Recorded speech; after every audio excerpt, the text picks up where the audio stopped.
Mel Rapozo. Today is Wednesday, October 9th, 2019. They say it's 50 days until Black Friday, which means Christmas is right around the corner. So anyway, thank you for joining us again on Wednesday, 7 o'clock edition. This is, hey, Brian and Rob. Thank you. JJ, what's up, buddy? This is the second week of our experiment, trying to figure out whether we should do this at 5:30 or 7. So your input is much appreciated. Hey, Clayton.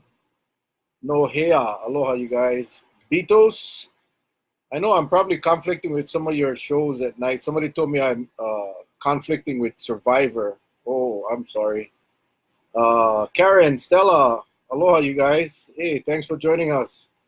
Kiani, what's happening? What's happening? Yeah, so let me know what you guys think. 5:30, 7 o'clock. What is your preference? I know last week we did the quick non-scientific poll, and it was 5:30. It was 7 o'clock. It was just majority of people said 7 o'clock. So that's why we're doing it again, and we're seeing what's happening. Jerome, what's happening? Maynard, what's up? Betty and Amy. Thank you guys. Allison, Stacy, what's happening? What's happening, everybody? I hope you guys having a great week so far. It's hump day. It was weird weather today, man. It was kind of cool today all day in the house, and then it just got really, really hot. Really, really, really hot. Hildegard, what's happening? Kayla, the princess, or Kathy, I'm not sure which one. Hilda, I saw your post. What an inspirational post, and I meant to comment on it, and I was scrolling too fast. But anyway, appreciate that post. I think it hit home for a lot of people. Brian, Belinda, Duke, what's happening, guys? Thank you again. Every Wednesday, it's usually at 5:30. We're trying this experiment, 7 o'clock, for those of you that just came on. So please let me know what you prefer, 5:30 or 7. Either one works for me. So I just want to make it most accessible to you folks and trying to get as many people on to participate, not just to listen to a Portuguese guy ramble, but to engage and share with what's on your mind. Roland, what's happening?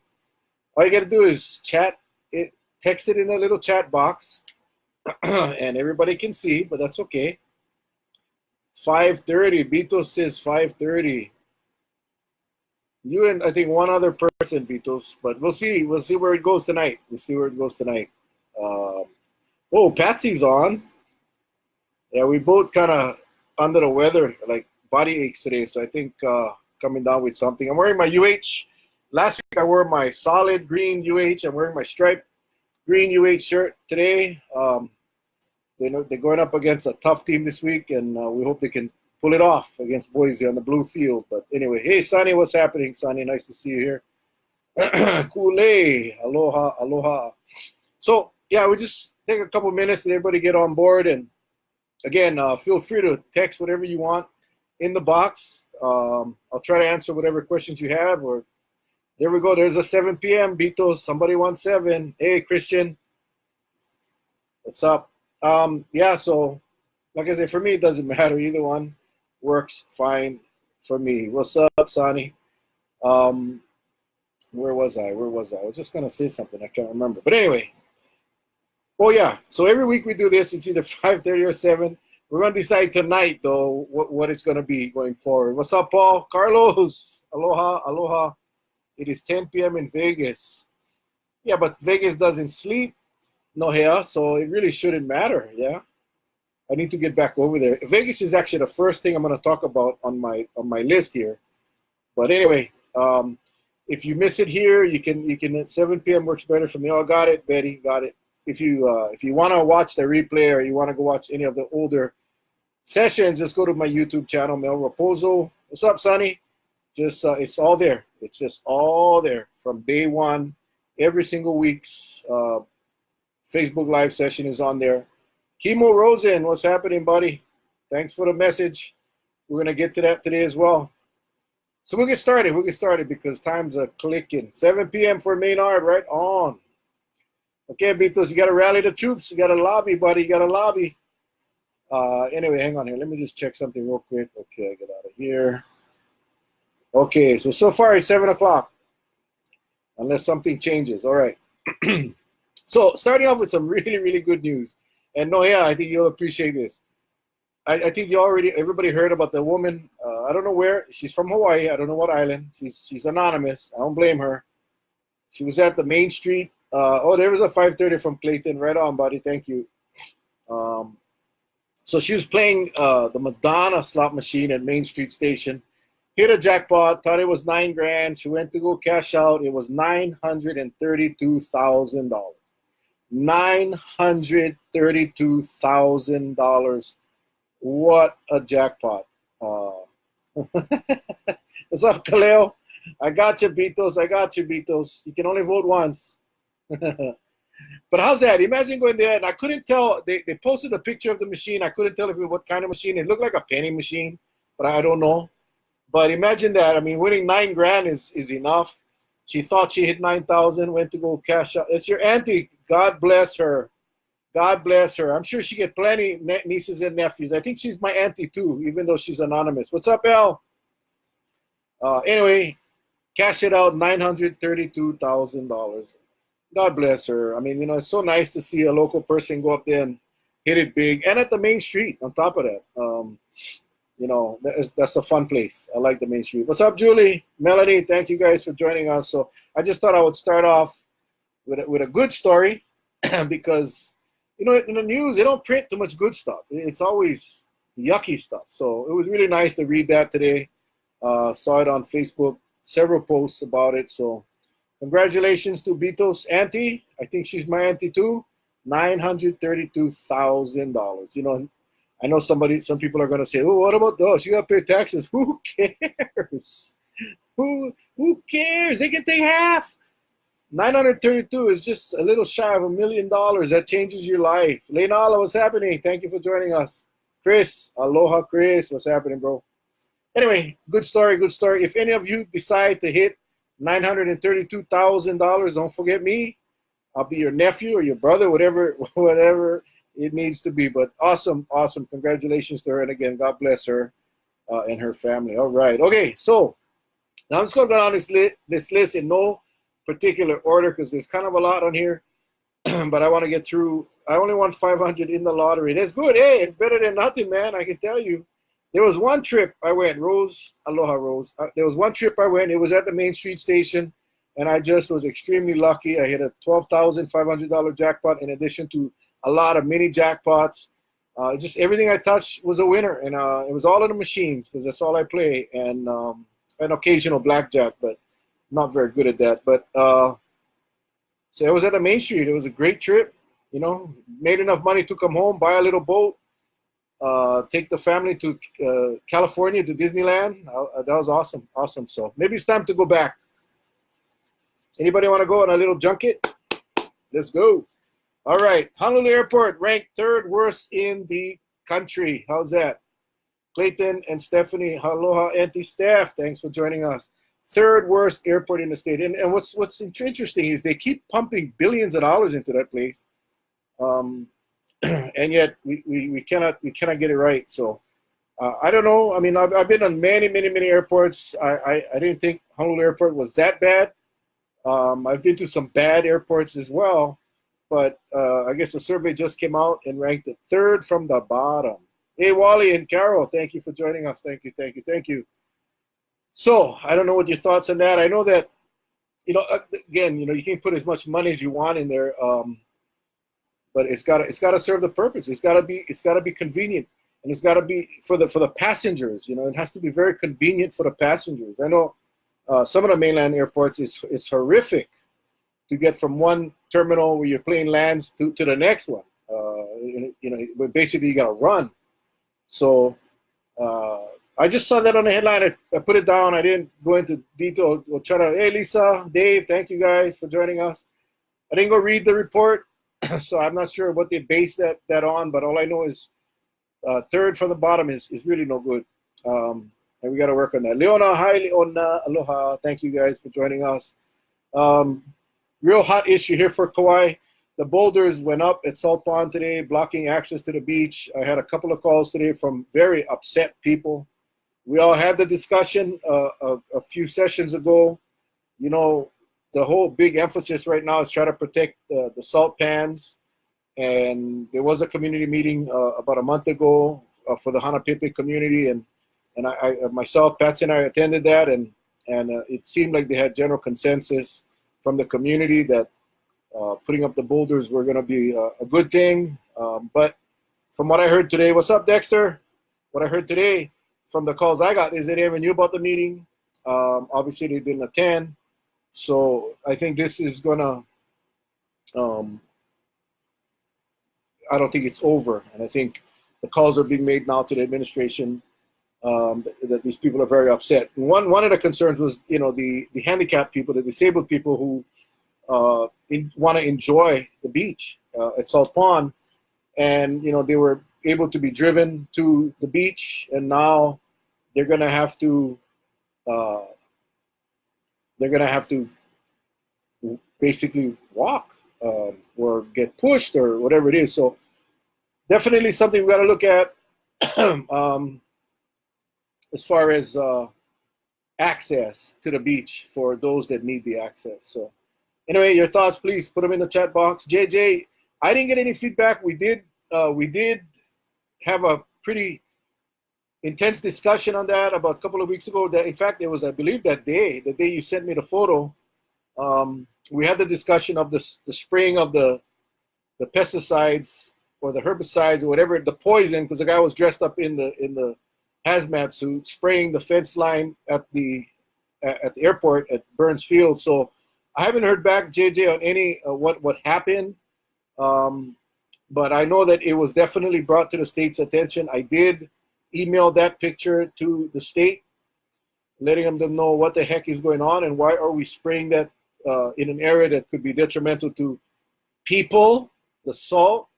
I never got a response back, but I didn't expect one. That's just how they operate up there at the state. So, but thanks for the reminder. I'll definitely follow up, JJ, and I appreciate you sending me the picture. If you guys got any pictures or situations you got, like Kimo sent me a picture today, we'll talk about that later. Please just send it over to me in Facebook or whatever. Email is melrapozo@gmail.com, real simple. Nama Bolbol Balikao. Aloha. And my sister Sandy's on. Thank you. Gwendolyn Delanoza. What's happening? Physically challenged is the PC. Thank you. Physically challenged. You know, I was a coach for Special Olympics for over 10 years. We called them handy-capable.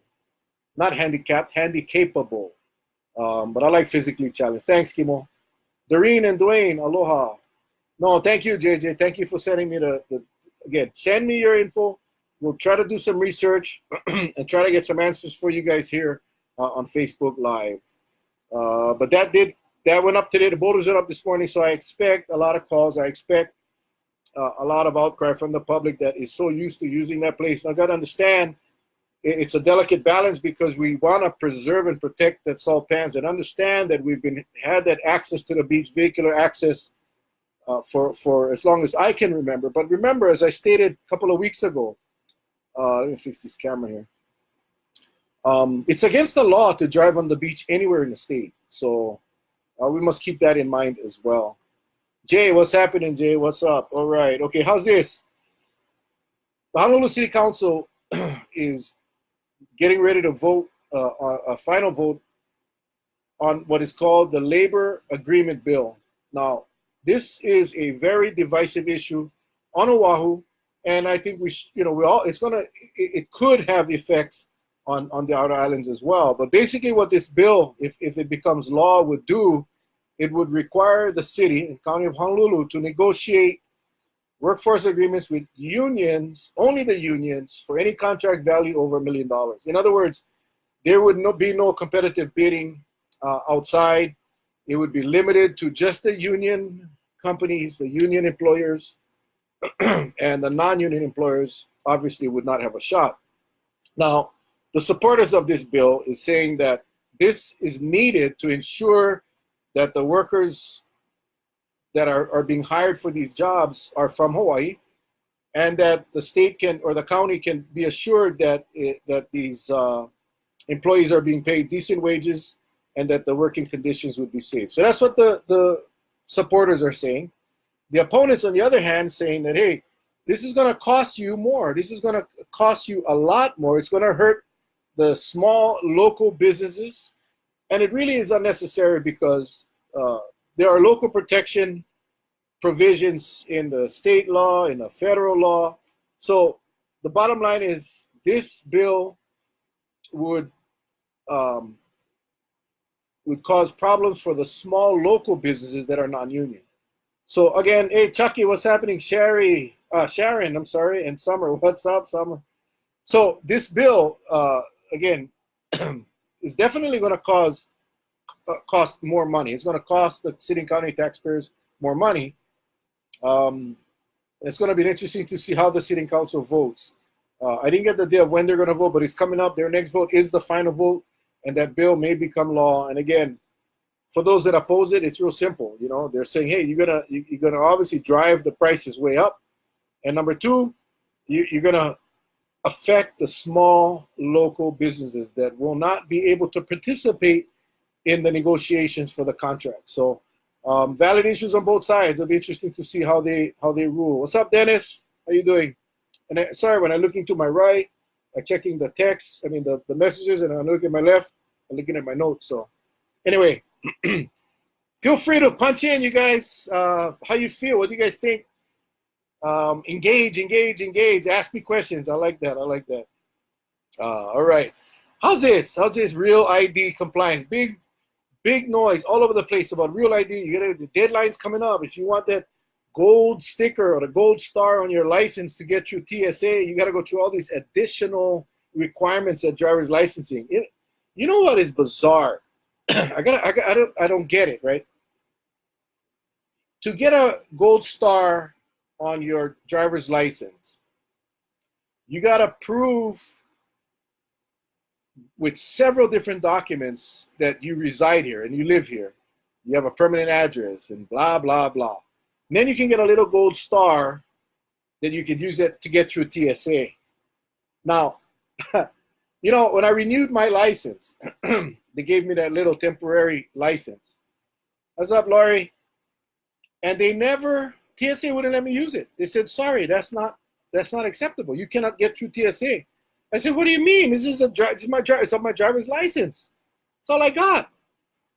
No, sorry, you cannot. That's not acceptable.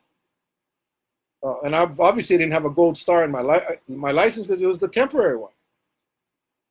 I said, well, so what? Can I get on a plane? He said, no, you cannot. Not with that license, you cannot. He said, do you have a Costco card?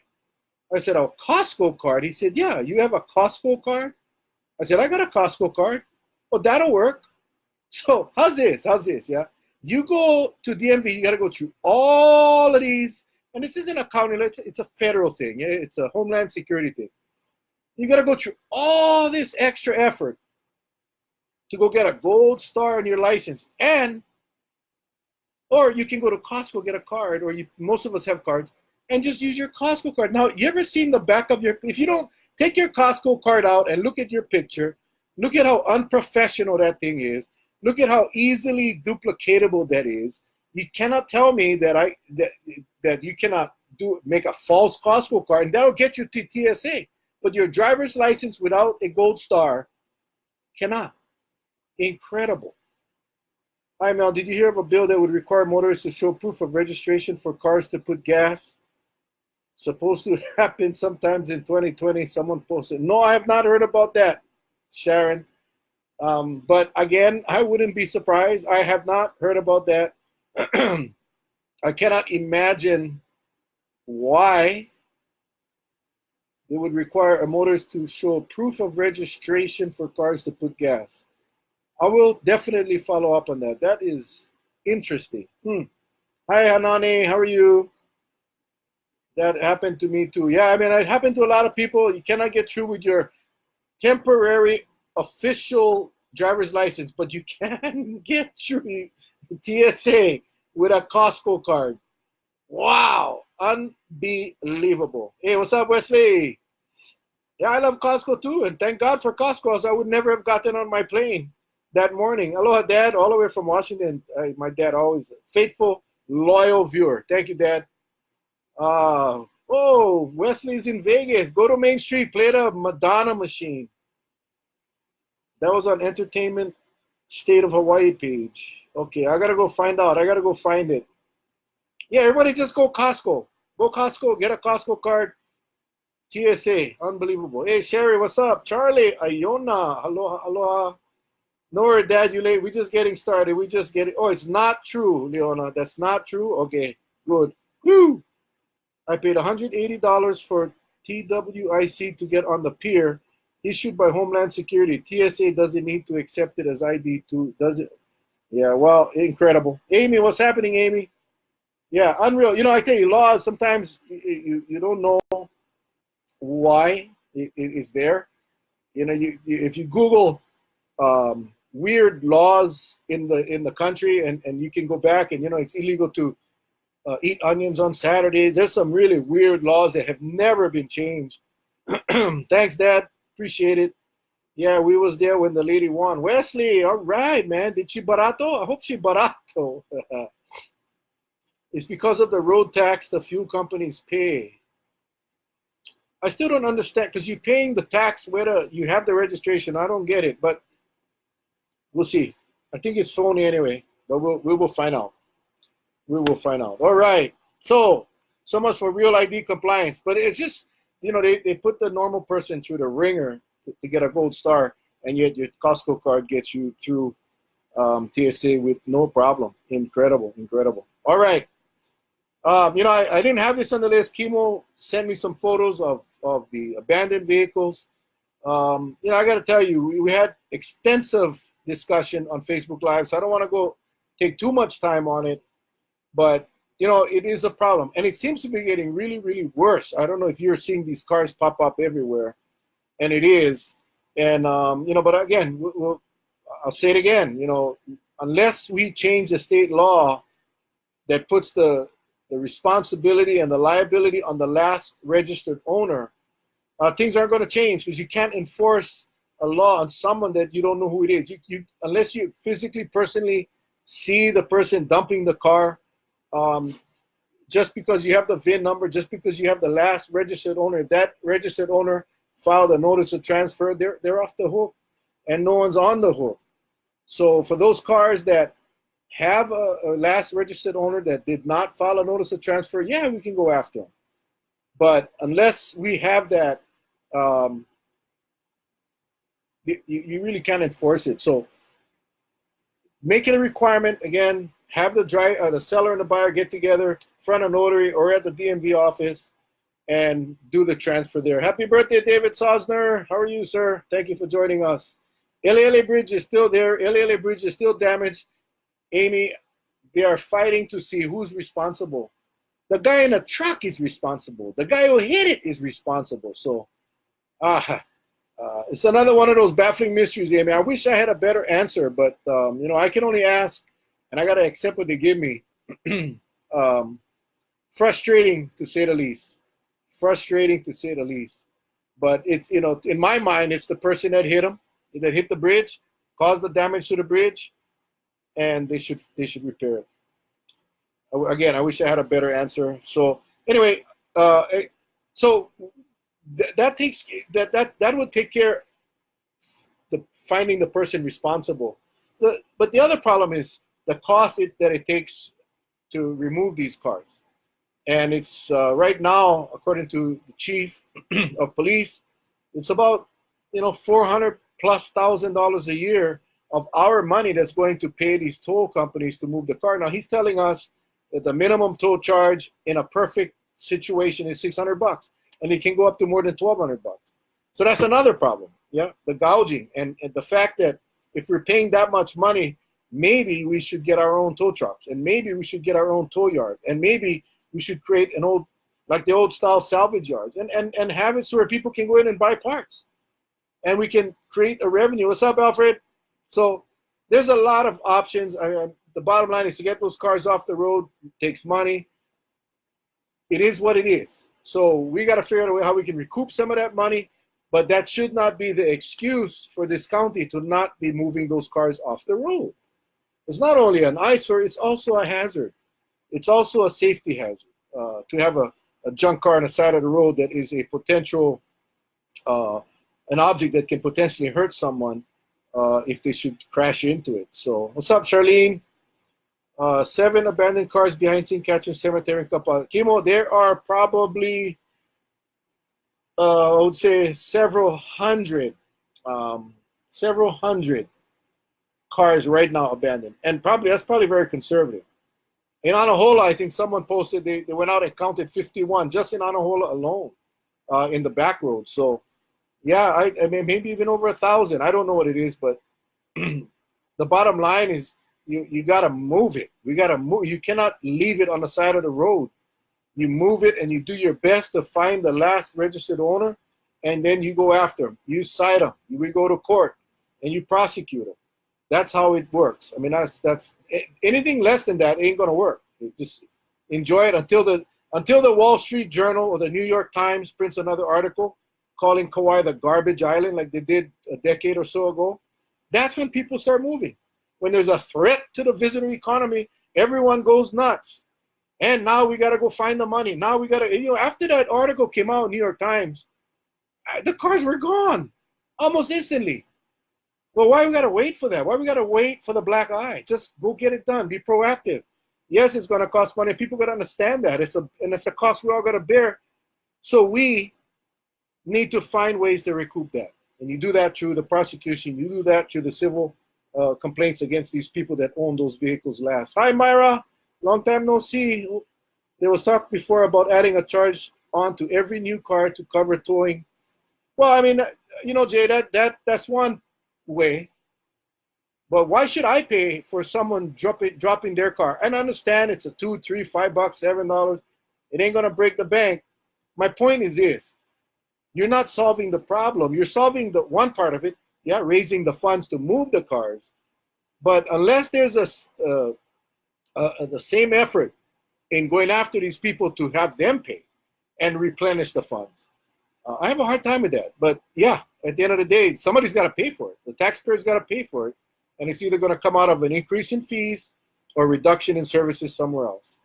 So again, I think I focus on what's the root problem? The root problem is we have people dumping their cars because they know nothing's going to happen to them. Well, if we change that and say, if you dump your car and we find that car and it traces back to you, you're going to get cited for criminal littering. You're going to be cited for failure to whatever the deal is. And you go to court and then you will pay a fine and you will pay restitution to the county. Then people will think about it. But right now, hey, go ahead in the dark, drop it. Nobody says anything. And the county's already admitted that they cannot enforce because there's no whatever registered owner issues. It's perfect for dropping your rubbish. Anthony, what's up? Ken, Jackie, aloha, aloha, aloha. Herbert Panoki, what's going on? New people in public office. Well, the problem been around forever. It's not like we didn't know about it. We keep funding. When I was on the council, we keep funding KPD to tow, but we're getting more than they can handle. It's getting worse. The problem's getting bigger. And it's not going to stop. Hey, Sean, what's happening? Napa, Harold. Oh, what's up, Harold? Long time no see. And Sean, awesome. So the bottom line is, what is the root problem? The root problem is we have people that are dumping their cars because they know they're not going to get caught. So we need to figure out a way to catch them. And you do that by holding the last registered owner accountable. That's the only way I know. I mean, anybody got any better ideas? Paying to remove the cars. We're going to take care of the financial part of it, but we're not going to take care of the dumping of the cars. That's the real problem. So if we can fix that, then there'll be no more cars to tow, which means no more higher fees to pay. That's how I see it anyway. All right, moving on because it's already 7:30. Hang on here. Okay, Kupuna met with Mayor Kim on the Big Island regarding his proposal on the TMT. So this group, they were the Kupuna elders, all of the old school Kupuna from the Big Island met with Harry Kim to discuss his plan to reach this resolution of the TMT debacle. So they all met, and Mayor Kim's proposal is that the TMT, the telescope, will be built on Mauna Kea. So obviously, the elders said, quote, they remain firm in their resolve and commitment that they are not supportive of his plan because his plan is pro-TMT. What's up, Shane and Mason? Aloha, Councilmember Chalk. So basically, the elders are saying, you know, yeah, we appreciate the opportunity to discuss it, but you folks have already made your decision, and actually the court already made the decision, but the county and the state's proposal is to build the TMT. So the elders basically said they cannot support the plan. They simply cannot support the plan. In the plan, Mayor Kim talks about the TMT being the last telescope or telescope to ever be built on the mountain. And you know, you cannot blame the Native Hawaiians for being upset because they were also told that telescopes were going to be decommissioned and taken down, and that has never happened. So I think there's a trust issue, a very major trust issue between the Native Hawaiians and the TMT people, and the state and the county now is in between, and it's not going to go away, and I believe it's far from over. I think Mayor Kim had hoped that his connection with the Big Island Kupuna was gonna encourage them to support the plan. I mean, I think any one of us, regardless of which side of the fence you're on, would agree that that was not going to happen. Water in a Peroni glass from Rick. I mean, oops. Oh my gosh. Pastor Tommy Anucci's pizza place. I can't remember the name. Oh gosh, I'm getting old, people. Getting old. Debbie, what's up? Wayne, Parnell, Malls, Hart, what's up? Michelle, just drove by today, and the mana is very strong. Yeah, my brother Brian lives up on the Big Island. Oh yeah, they're not going to go away. And unfortunately, what's up, Angel and Cindy? Unfortunately, the only way this thing is going to end, in my opinion, is you know, at some point the governor is going to have to. Pietro's, thanks, man. Thank you, sir. God, man, a brain fart. I don't know why. Pietro's Pizza, excellent pizza, great glass. But this is water. But at the end of the day, and we talked about this a few weeks ago, was at some point the governor either is going to have to send in the troops and remove those protectors, or stand down and have the TMT go somewhere else. And the Canary Islands have already come out and said they you know, the people, the environmental groups all say they don't want it. So it's not as easy as we thought. So we'll see. Again, far from over. And, you know, I really applaud Mayor Kim for trying. I think it's very noble of him. But this situation here is rough. Excuse me. I just noticed that my laptop is at 31%. Hang on.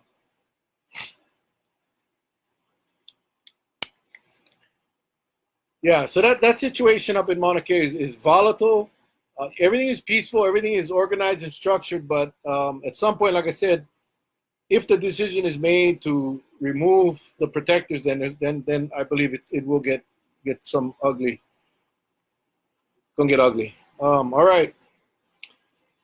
Feel free to chime in, people. I feel like I just blah, blah, blah, or thumbs up or whatever. I see some hearts every so often, but let me know what you want to talk about, because I get plenty to talk about. Hawaiian Air flight attendants picketed today in front at the terminal on Oahu because they are considering going on strike.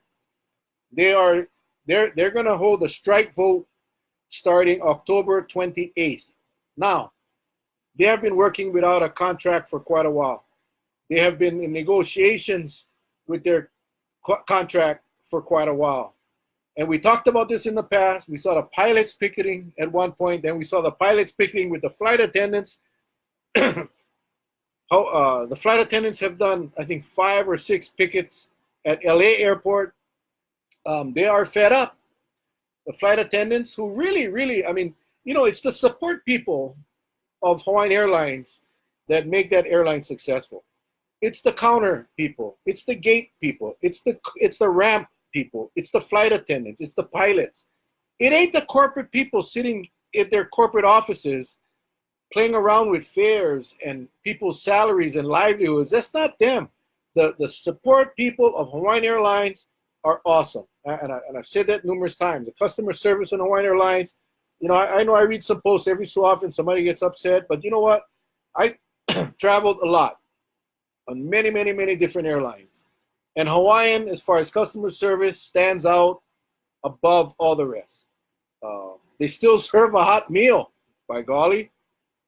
They have comfortable planes and seats and all of that. But if not for the support people, if not for those flight attendants, I could never do that.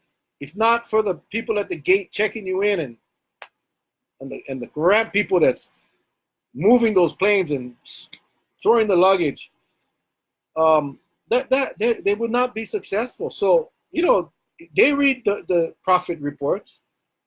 They read, the flight attendants. They read all the stories about the successful expansions to the East Coast and to Asia and to Australia and how Hawaiian has grown and their assets are out of this world and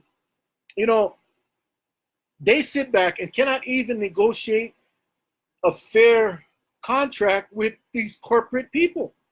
So it's got to be frustrating. And they love their jobs. They love what they do. But at some point, these guys got to be fair. These corporate people got to be fair. And I hate beating up on Hawaiian Airlines, but what are you gonna say? You're making that kinds of profits. That should be shared with the people that allow you to make those profits. So, my prayers go out to the flight attendants. My prayers go out to all of those employees of Hawaiian Airlines that are trying to do their job, and all they expect is fair compensation for what they do. Now, they're set to go take a strike vote on October 28th. That usually takes a week or two. They have over 2,000 employees that they got to get to vote. No one knows where the vote will fall. But let's say that the flight attendants, the employees support the strike. Airline workers fall under what is called the Railway Labor Act. And you remember the air traffic controllers back when Reagan was a president.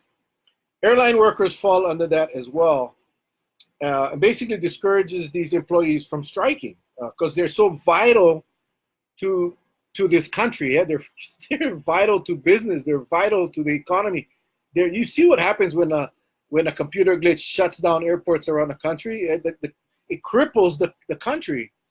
So this Railway Labor Act basically discourages them, doesn't prohibit them, but requires them to get approval from a federal mediator before they can strike. And if they get that approval, they got to wait 30 days. There's a cooling off period that they got to wait. And then they can go on strike. So if they go on strike, it's going to be a while. Hey, what's up, Alvin? Sorry, I missed somebody's. Fairness is the word. Absolutely. Judson, what's up?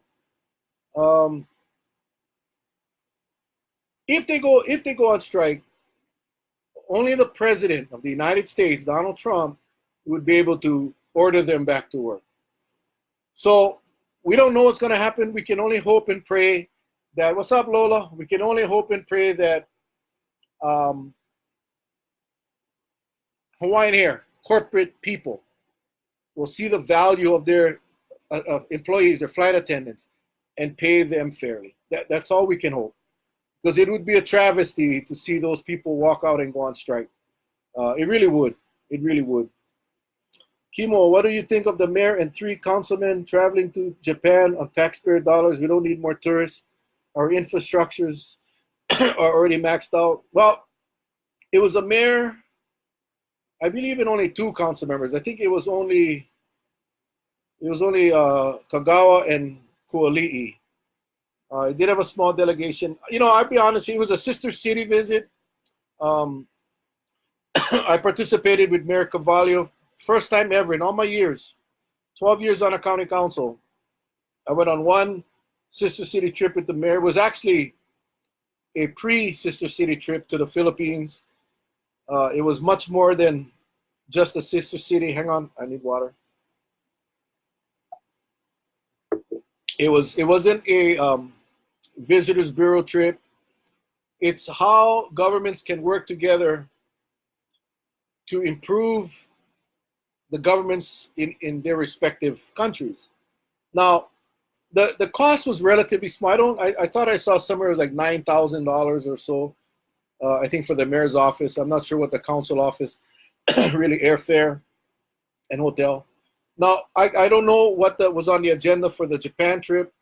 I will tell you, when I went with Bernard to the Philippines, we had meetings all day, every day. And we met with agriculture people. We met with business people. We actually made a connection with a Filipino ag business person that raised cacao. He made chocolate that was exported all over Europe. That visit began a relationship that had him come and actually hold a workshop here for farmers, because we have similar climates. Bottom line is this: I don't think it's a bad thing. A lot of people complain about, they call it a junket or whatever. I think it's important that when you establish a sister city relationship with another city in another country, that once you commit to that you commit to these visits. And it's typically 1 year, one country goes to the other. The following year, the other country comes to our country. That's typically how it works. This relationship was established many, many years ago, I believe, by former Mayor Brian Baptiste. So I think there is value for that price, because it's not a very big cost item. I cannot speak for those that went. I don't know what happened. I can only assume that there were a lot of events that our delegation could either reinforce relationships, discussions. This particular trip was made to in Japan, where these delegates or these dignitaries from Japan come here every year. Some of them several times a year. Some of them have family here. But so I don't think it's a bad thing. I honestly wouldn't be establishing new sister cities during these tough fiscal times, but I would definitely honor and support the continuation of honoring those sister city relationships that were already established. I think we're committed. Again, the price is a small price to pay, considering the value. It's like conferences. I know a lot of people question why we got to go to conferences. Well, I think when you make connections and relationships with people in other places, whether it's in the country or in the world, it can be valuable if properly used. So, yeah, I know I read a lot about junkets and vacations, and I can honestly tell you, in my experience, I only went on one. That it was a lot of work. It was structured from morning to night. Yes, we had dinners.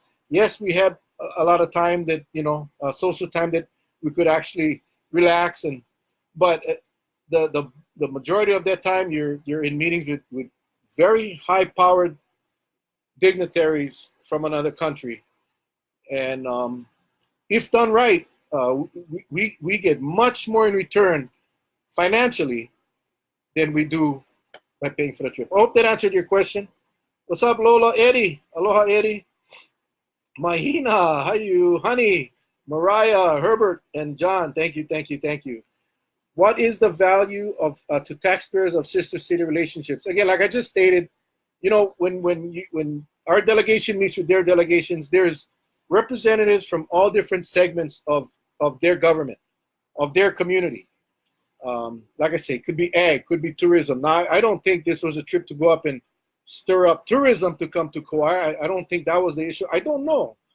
I hope not. But I think sharing business ideas, infrastructure, technologies that Japan is using that we could learn from. Likewise, when they come here, we our alternative power, the way what we have done with our solar energy, we lead the country and maybe in many parts of the world that we can share that with visitors that come here. So I think there's value. Again, you're paying for airfare tickets in the hotel. Meals are typically covered by the hosting city or the hosting city. So I don't anticipate the cost being that much. And I like I said, I think I read the mayor's office budget was $9,000. Not very much when you think about the relationship that we're continuing with those cities in Japan. So I think there's a lot of value. I think the value is in a long range, possibly, but also when they come back to Hawaii, when they will be coming up, I believe, in November. I think the delegation will come here because they come every year. I think, again, it's just extending that relationship, reinforcing, strengthening that relationship. So hopefully we can learn from each other. I guess that's the bottom line. Adam, what's up? Garrett, what's up, buddy?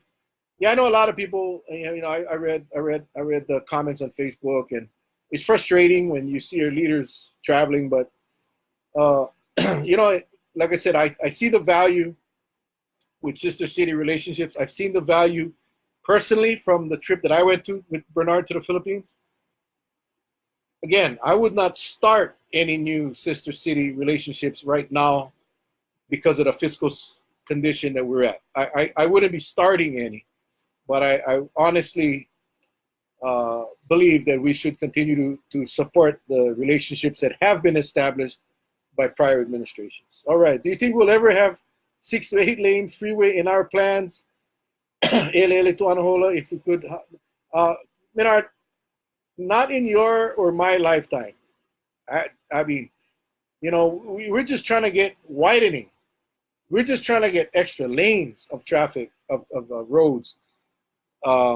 We won't see it. I don't know what's going to happen. The number of cars continue to grow. Our population continues to grow. And yet there are no real plans for a new highway on Kauai. There's no way we could afford it. There's no way you could afford it. But like I have explained to Congress and I've explained to our state delegation that we got to start planning the new highway on this island. You cannot get away from it. What's up, Koa? How you doing, buddy? You cannot get away from it. Buses and sidewalks and bike paths ain't gonna do it. I mean, come on, people. We talk about this so many times that we need more roadway lanes to accommodate traffic. It's called infrastructure. We keep talking about proposing this. We're 9,000 units behind in affordable housing. Well, 9,000 units are going to generate vehicles that's going to need to drive. Now, yeah, you cannot. People say, no, you put it all near the workplace. That's not really going to happen. You got to build where there's available land, available infrastructure. And people gotta be able to get to work and get to school and pick up the kids. So we won't see it. I can tell you. I propose opening up just interior old Cane Hall roads, and that ain't happening. I mean, temporarily. But it's gonna take a very massive, complex partnership between the federal government, the state government, and the county government to figure out how we're gonna, the Mauka the Mauka route, I mean, taking the highway and put it up Mauka with the feeder roads that come down into the towns is going to have to. Milani, JJ, the K1 freeway. Actually, Mr.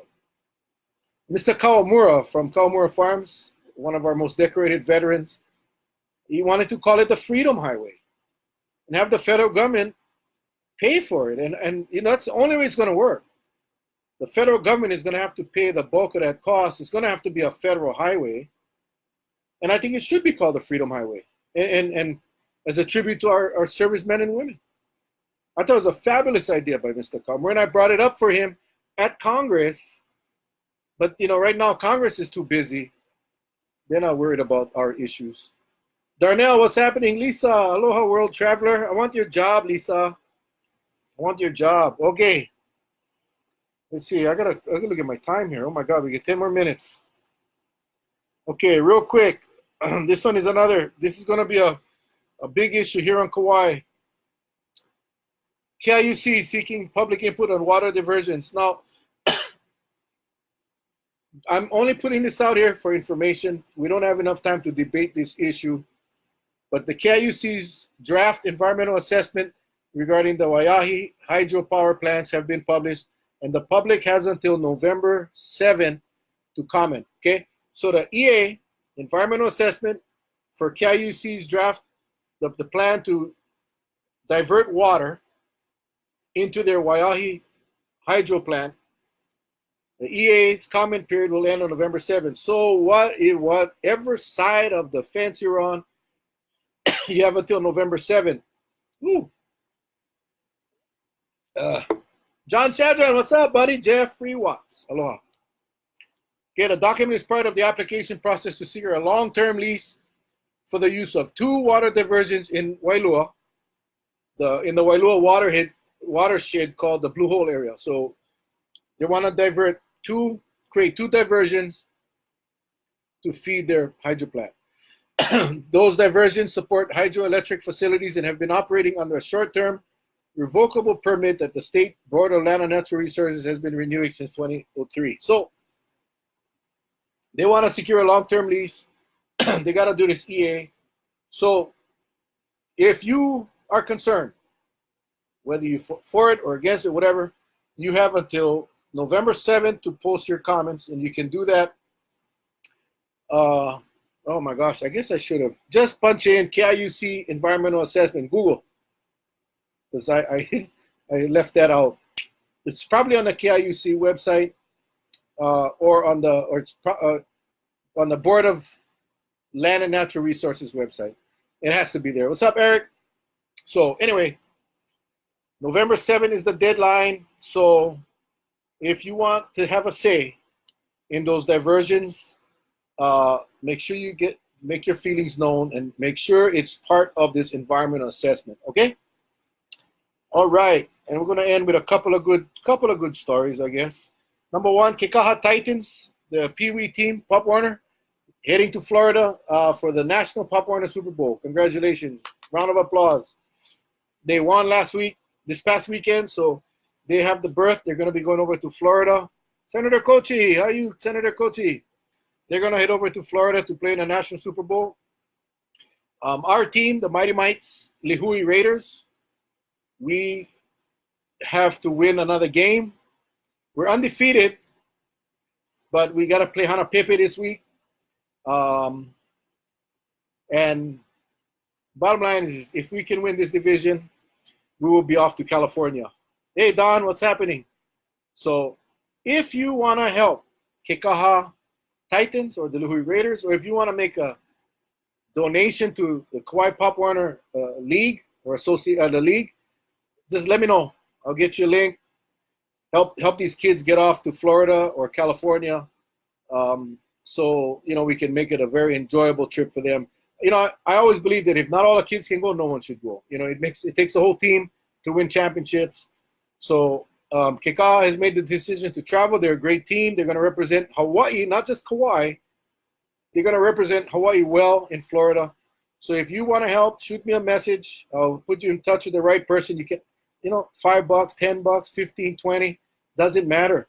It all goes into a pot so we can get these kids out of here and get them to Florida and to California, so they can represent us here in Hawaii well. Okay, so again, Kekaha is heading off to Florida. We're one game away from going to California. I hope we can make it happen, but we do need your help. So again, if you feel like you want to help out a kid, just shoot me a message in Messenger, and I'll let you know who you can make your donations to. And speaking of donations, Julia Wong, what's up, Wong? Speaking of donations, KPEL received a donation from the Honolulu Professionals Foundation for $22,000. This Honolulu Professionals Foundation, I had to look it up because I didn't know what they were. And it's a fun group of people. And let me read their about me from their website. It says, the Honolulu Professionals Foundation is a fun group of growing professionals dedicated to building a lasting positive legacy through partnerships while giving to the community. Every year they do a fundraiser called Party for a Purpose.